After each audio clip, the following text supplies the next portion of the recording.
બગોદરાની અંદર એક સામૂહિક આત્મહત્યાની ઘટના બની છે। એક જ પરિવારના 5 સભ્યોએ ઝેરી દવા પીને અને આત્મહત્યા કરી છે। આ ઘટના ખૂબ જ દુઃખદ છે। આજે ગુજરાતમાં શું થઈ રહ્યું છે? આજે ગુજરાતમાં છેલ્લા 5 વર્ષની અંદર 25,000થી પણ વધારે લોકોએ આત્મહત્યા કરી છે।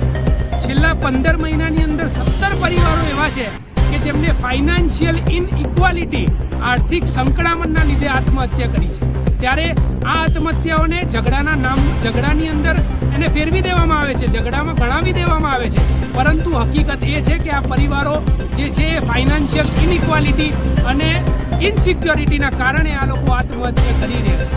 આજે આપણા દેશની અંદર એ હાલત છે કે દેશના ટોપ 10 જે લોકો છે એમની પાસે દેશની 60%થી પણ વધારે સંપત્તિ છે। આજે ભારતીય જનતા પાર્ટીના રાજમાં મોટા લોકો વધારે મોટા થતા જાય છે અને જે નાના અને મધ્યમ પરિવારના લોકો છે એ વધારે નાના થતા જાય છે। ત્યારે આજે હું કહેવા માંગુ છું કે ગુજરાતની જનતાનો આત્મા ક્યારે જાગશે, ક્યારે આપણે જોઈશું કે આજે ગરીબ અને મધ્યમ વર્ગના લોકો પીસાઈ રહ્યા છે। આજે ભારતીય જનતા પાર્ટીને ફક્ત ભારતીય જનતા પાર્ટીના નેતાઓ દેખાઈ રહ્યા છે।